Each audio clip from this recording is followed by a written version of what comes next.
How many times have you ever spoken to your son about his overseas business dealings? I've never spoken to my son about his overseas business dealings. And so how do you know? Here's what I know. I know Trump deserves to be investigated. He is violating every basic norm of a president. You should be asking him the question, why is he on the phone with a foreign leader, trying to intimidate a foreign leader, if that's what happened? That appears what happened. You should be looking at Trump. Trump's doing this because he knows I'll beat him like a drum. And he's using the abuse of power and every element of the presidency to try to do something to smear me. Everybody looked at this, and everybody's looked at it and said there's nothing there.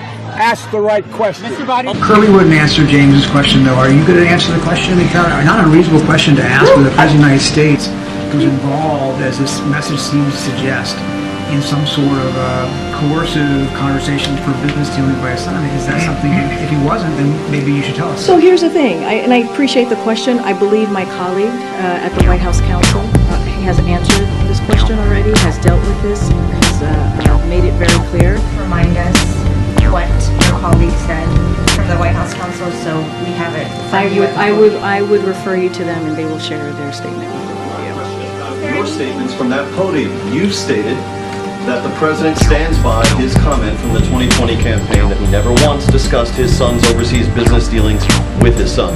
And you stood at that podium and you reaffirmed that. Do you stand by your reaffirmation? What I will say is nothing has changed. Nothing has changed. And I will leave it there. Anything else, I will refer you to the White House Counsel. Not a change? I just answered the question. You just asked me, does my statement change? I just told you nothing has changed. That's answering the question. Go ahead. Go ahead, Stephen. I'm calling on your colleague right now. Go ahead. Thank you.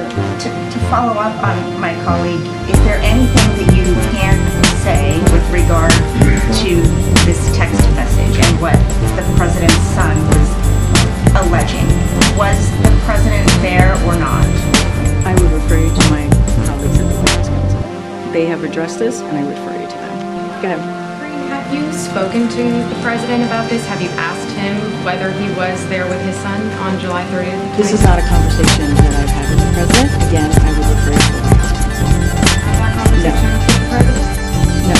Did the president speak to the Attorney General at all? I cannot say if the president had had a conversation with the Attorney General last night. What I can refer you to is the White House Counsel's office as it relates to the allegations.